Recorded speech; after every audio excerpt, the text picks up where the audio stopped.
ஹவுத்திகள் வந்து இன்னைக்கு பலஸ்தீன் 2 அப்படிங்கிற ஹைப்பர்சோனிக் பாலிஸ்டிக் மிசைலை பயன்படுத்தி இஸ்ரேலினுடைய பென் குரியன் ஏர்போர்ட்டை நோக்கி ஒரு தாக்குதல் செஞ்சிருக்காங்க. அந்த தாக்குதல் நேரடியாக போய் தாக்குதல் நடந்திருக்கு. இது வந்து ஒரு பொம்பு பார்த்தாலே வந்து கடும் ஒரு ஹை டெக்னாலஜியான விமானமாக தானே. இந்த விமானங்கள் வந்து தனி பொம்பு போறதுக்கு மட்டுமே செய்யப்பட்ட ஒரு விமானம். முந்தி இருந்த ஜனாதிபதி ரணில் விக்ரமசிங்கே காசா சைல்டு ஃபவுண்டேஷன் அப்படின்னு சொல்லி ஒரு அக்கவுண்ட் ஒன்று திறந்தோ, அந்த அக்கவுண்ட் மூலமாக காசாவினுடைய மக்களுக்கு நிறைய நிவாரணப் பொருட்கள் கொடுத்திருந்தோம். இலங்கை சார்பாக போயிருந்துச்சு. அந்த நிவாரணப் பொருட்கள் எல்லாமே வந்து இப்போ காசாவில் போய் சேர்ந்திருக்கு. இந்த தாக்குதலில் வந்து இஸ்ரேலி ஆக்கிரமிப்பு இராணுவங்கள் வந்து கம்ப்ளீட்டா பின்வாங்கி அல் ஜசீரா அப்படிங்கிற படை முகாமுக்கே போய்த்தாங்க. கசாம் பிரிகேட் இது சம்பந்தமாக ஒரு தகவல் ஒன்று அவங்களே வெளியிட்டிருக்காங்க. என்ன அப்படின்னு சொன்னா, இந்த யுத்தத்தின் முடிவில் உங்களுடைய கோஷம், உங்களுடைய இறப்பின் போது எவ்வாறு நீங்கள் லப்பைக்யா அக்ஸா அப்படி என்னும் வார்த்தையை பயன்படுத்தினீர்களோ, அவ்வாறே இந்த யுத்த நிறுத்த முடிவின் போது முழு பாலஸ்தீனத்திலும் லப்பைக்யா அக்ஸா அப்படி என்னும் வாசகமும் அப்படி என்னும் ஒளியுமே முழுமையாக ஒலித்து கொண்டிருக்கும்.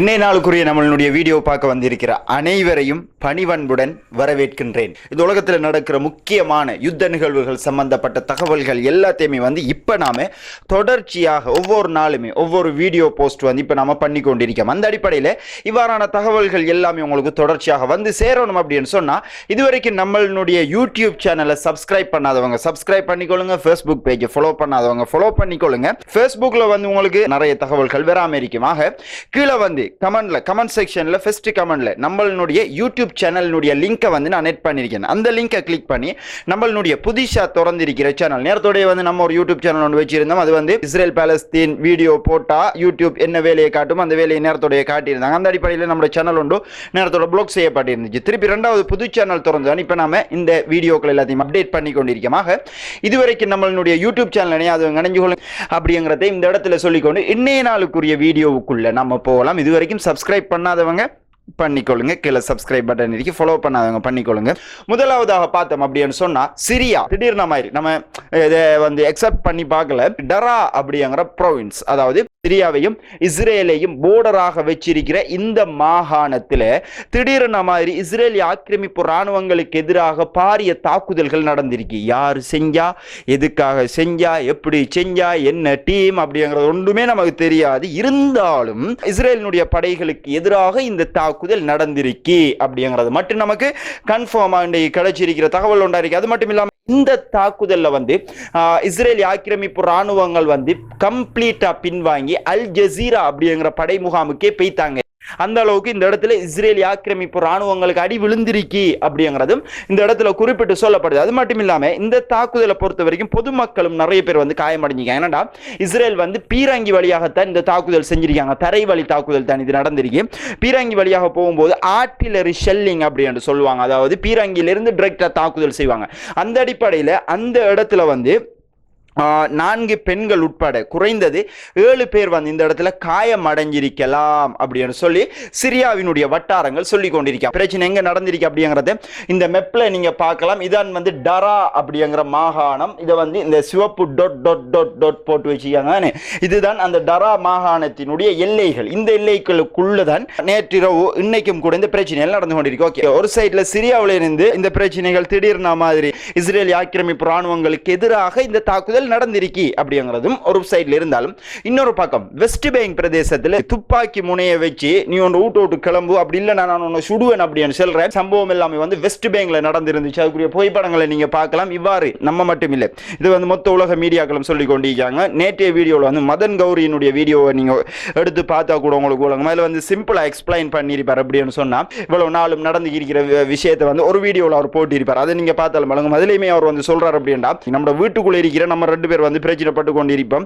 இந்த ரூம் எனக்கு, இந்த ரூம் உனக்கு அப்படின்னு சொல்லி வீட்டுக்குள்ளே இருக்கிற ஒரு அண்ணன் தம்பி 2 பேராக்கள் வந்து பிரச்சனைப்பட்டு கொண்டிருக்காங்க. அப்படியே மூணாவது வீட்டுக்காரன் ஒருத்தர் நம்ம வீட்டுக்குள்ள வந்து இந்த 2 பிரச்சனையும் தீர்த்து வைக்கிற அப்படின்னு சொல்லி போட்டு வீட்டுக்குள்ள இருந்தவனைகளை வெளியால் அனுப்பி போட்டு, இப்போ நான் செல்றதான் சட்டம், நான் செல்றாப்புல இந்த வீட்டுக்குள்ள இருக்கிறோம் அப்படின்னு சொல்லி நம்மளுடைய சொந்த வீட்டுக்குள்ள 3வது வீட்டுக்காரன் வந்து சட்டம் போற அளவுக்கு இருக்கு அப்படின்னு சொன்னா அது எந்த மாதிரியான ஒரு நிலைமை இருக்கும் அப்படிங்கிறதான் இப்ப இஸ்ரேல் பாலஸ்தீன் இஷ்யூல என்ன பிரச்சனை அப்படிங்கிறதுக்குரிய ஆரம்ப கட்ட பிரச்சனை இது இருக்கு அப்படிங்கிறது மதன் கௌரி அழகா அவருடைய வீடியோ வீடியோவில் வந்து எக்ஸ்பிளைன் பண்ணியிருந்தார். அந்த அடிப்படையில் மேற்கு கரை பிரதேசங்களை இவ்வாறான பிரச்சனைகள் ஒரு பக்கம் நடந்து கொண்டிருக்கக்குள்ள மேற்கு கரையில் நேற்று வந்து அல் கஸ்ஸாம் பிரிகேடுக்கும் இஸ்ரேல் ஆக்கிரமிப்பு ராணுவங்களுக்கும் எதிராக பாரிய பிரச்சனை நடந்து கொண்டிருக்கு.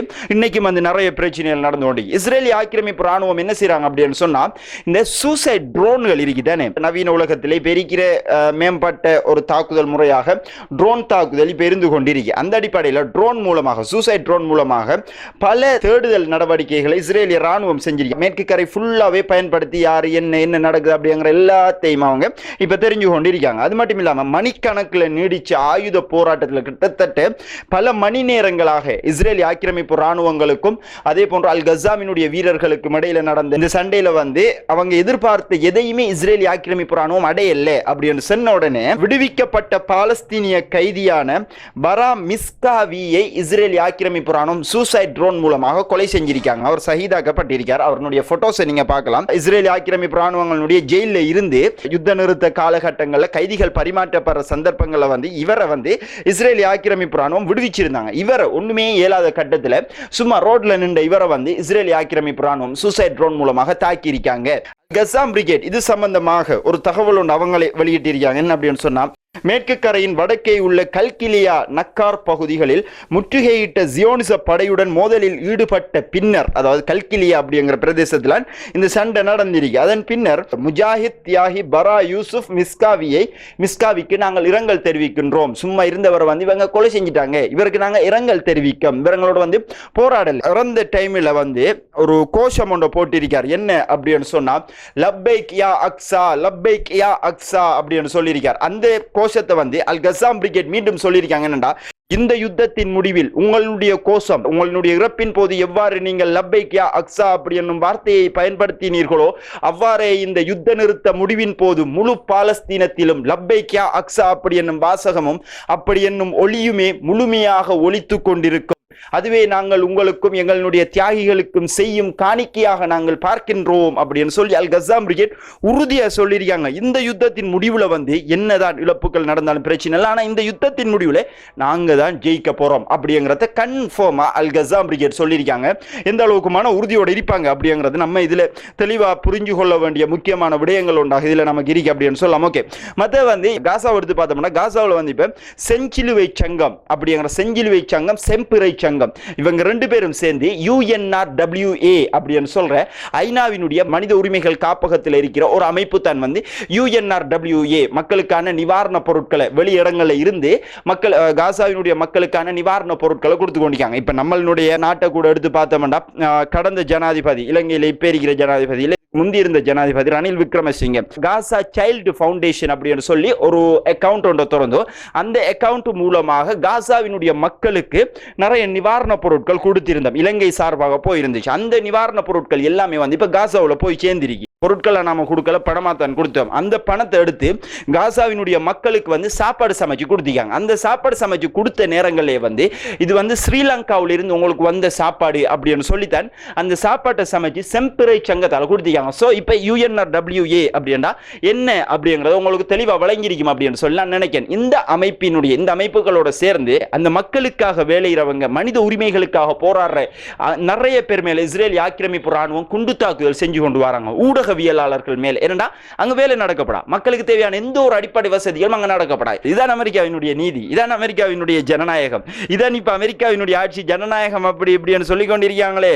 1,24,000 பாலஸ்தீனியர்கள் மார்ச் 18ஆம் தேதிக்கு பிறகு மாத்திரம் இன்னைக்கு வரைக்கும் அவர்களுடைய நிலங்கள், அவர்களுடைய வீடுகளில் இருந்து இடம்பெயர்ந்திருக்காங்க. 50,000 பேர் அக்டோபர் 7ஆம் தேதி 2023ஆம் ஆண்டுக்கு பிறகு 50,000 பேர் இதுவரைக்கும் ஷஹீதாக்கப்பட்டிருக்காங்க. எடுத்து கண்டுகொள்ளப்பட்ட உடல்களின் அடிப்படையில் 1,20,000 பேர் இதுவரைக்குமே வந்து காயமடைஞ்சிருக்காங்க. காசாவில் பல பாரிய தாக்குதல்கள், அதாவது மனித உரிமைகளை எவ்வாறெல்லாம் மீறலாமோ அவ்வாறெல்லாம் இஸ்ரேல் ஆக்கிரமிப்பு ராணுவம் தொடர்ச்சியாக காசாவினுடைய பிரதேசங்களில் மீறிக்கொண்டு வராங்க.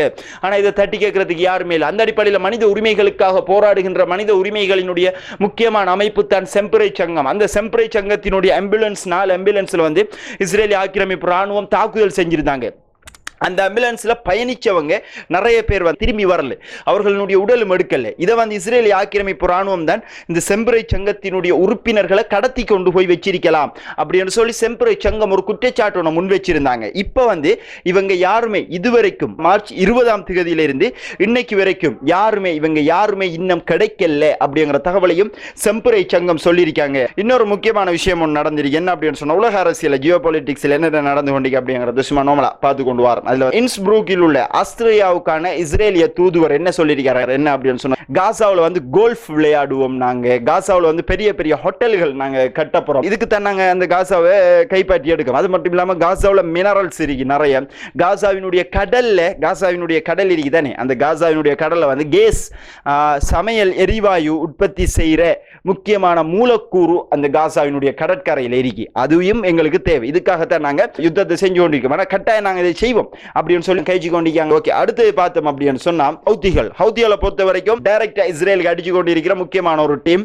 எப்படித்தான் அடிச்சாலும் சரி ஹவுதிகளை வந்து இதுவரைக்குமே அமெரிக்காவில் தோற்கடிக்க முடியல, சாரணம் அடிக்கிற ஒரு டீம் தான். எங்களுக்கு ரூல்ஸ் ரெகுலேஷன் எதுவுமே கிடையாது, நாங்க இறங்கி அடிச்சோம்னா அடிதான், அப்படிதான் சொல்லி கொண்டிருக்கிற டீம் வந்து ஹவுதிகள் வந்து தொடர்ச்சியாக இஸ்ரேலி ஆக்கிரமிப்பு ராணுவங்களை நோக்கி பாரிய பல தாக்குதல்களை செஞ்சு கொண்டிருக்காங்க. அந்த அடிப்படையில் ஹவுதிகள் வந்து இன்னைக்கு பலஸ்டீன் 2 அப்படிங்கிற ஹைப்பர்சோனிக் பாலிஸ்டிக் மிசைலை பயன்படுத்தி இஸ்ரேலினுடைய பென் குரியன் ஏர்போர்ட்டை நோக்கி ஒரு தாக்குதல் செஞ்சிருக்காங்க. அந்த தாக்குதல் நேரடியாக போய் தாக்குதல் நடந்திருக்கு, ஏர்போர்ட்ல நடக்கல, ஏர்போர்ட் பக்கத்து இடத்துல நடந்திருக்கு அப்படிங்கிற தகவல் வந்திருக்கு. ஒரு மிசைல் அங்கிருந்து வருதுன்னு நம்ம நாட்டுக்குள்ள ஒரு மிசைல் நம்ம நாட்டு தாக்கு வருதாமண்டா, அயன்டோம் இங்க இருந்து நம்ம நாட்டுக்குள்ள இருந்து போய் ரெண்டுமே வந்து முட்டி இந்த இடத்துல முறியடிச்சிரும். ஆனா இந்த வீடியோ நீங்க பார்த்த வழங்கும், இது வந்து இன்னைக்கு வைரலா போய் கொண்டிருக்கிற வீடியோ. அயன்டோம் இப்படி வருது, மிசைலும் இப்படி நேர்கோட்டலாம் பெறுது, அயன்டோம் பார்த்துச்சு இது நேராக தானே வருது அப்படின்னு சொல்லி போட்டு இது நேராக போய் இருந்துச்சு. நேராக போன டைமில் இந்த ஹவுதிகளினுடைய மிசைல் இருக்கு தானே, அயன்டோமுக்கே ஒரு வெட்டோன்னு காட்டி இப்படி சடார் நெஞ்சால வழியால் வந்து டார்கெட் மிஸ் ஆகிருக்கு, ஆனால் தாக்கிருக்கு. அதே மாதிரி இன்னொரு சைடில் அமெரிக்காவும் தொடர்ச்சியாக ஹவுதிகளுக்கு அடிச்சு கொண்டிருக்காங்க, தலைநகரமான ஜனாவை குறி வச்சும் பாரிய அளவுல தாக்குதல்களை செஞ்சு கொண்டிருக்காங்க. ஓகே, அடுத்து பார்த்தோம் அப்படின்னா ஈரான் அமெரிக்கா என்கிற யுத்தம், அதாவது என்னதான் இஸ்ரேல் பாலஸ்தீன் யுத்தமாக இது இருந்தாலும் மத்திய கிழக்கு பொறுத்த வரைக்கும் அதை தாண்டி வெளியே வந்தோம் என்று சொன்ன இந்த யுத்தமானது இஸ்ரேல் பாலஸ்தீன் யுத்தம் இல்லை, இது ஒரு ஈரான் அமெரிக்கா யுத்தம் அப்படிங்கிறது தான் நமக்கு தெரிஞ்ச ஒரு விஷயம். அந்த அடிப்படையில் எல்லா வீடியோக்களையுமே வந்து வெளியில நடக்கிற ஒவ்வொரு முக்கியமான சம்பவங்கள், அதுலேயுமே வந்து முக்கியமான சம்பவங்கள் எல்லா வீடியோலையுமே வந்து ஃபைனலாக கடைசியா நாம சொல்லிக் கொண்டிருக்கோம். அந்த அடிப்படையில் இன்னைக்கு வந்து இந்திய பெருங்கடலுக்கு அமெரிக்காவினுடைய 3B2 அப்படிங்கிற ஸ்பிரிட் பொம்பர் அப்படின்னு சொல்லுவாங்க. இந்த புகைப்படத்தை உங்களுக்கு பார்த்தா இது வந்து ஒரு பொம்பர், இதை பார்த்தாலே வந்து கடும் ஒரு ஹை டெக்னாலஜியான விமானமாக தான். இந்த விமானங்கள் வந்து தனி பொம்பு போகிறதுக்கு மட்டுமே செய்யப்பட்ட ஒரு விமானம், இது ஹை டெக்னாலஜியான ஒரு விமானம் அமெரிக்காவினுடைய. இந்த விமானங்களை இப்போ ஹவுதிகளுக்கு எதிராக களமிறக்கிறதுக்கு அமெரிக்காவினுடைய யுஎஸ்னுடைய சென்டகம் ஆர்டர் பிறப்பிச்சிருக்காங்க.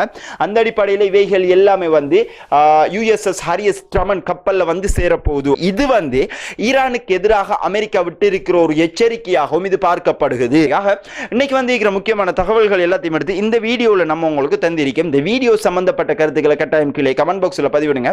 அது மட்டும் இல்லாமல் இப்படி நீங்கள் தெரிஞ்சு ஒரு நாள் நடக்கிற விஷயங்களும் சும்மா நோமலா சிம்பிளா நீங்க தெரிஞ்சு கொண்டீங்க, அதே மாதிரி உங்களுக்கு தெரிஞ்சவங்களுக்கும் தெரிஞ்சு கொள்ளணும் அப்படின்னு சொன்னா நம்மளுடைய வீடியோவை ஷேர் பண்ணிக்கொள்ளுங்க அப்படின்னு சொல்லிக்கொண்டு இந்த வீடியோவில் இருந்து விடைபெறுகின்றேன். இதுவரைக்கும் உங்களுடைய முக்கியமான நேரங்கள் ஒதுக்கி நம்மளுடைய வீடியோ பார்த்ததுக்கு மிக்க நன்றிகள். Thank you very much.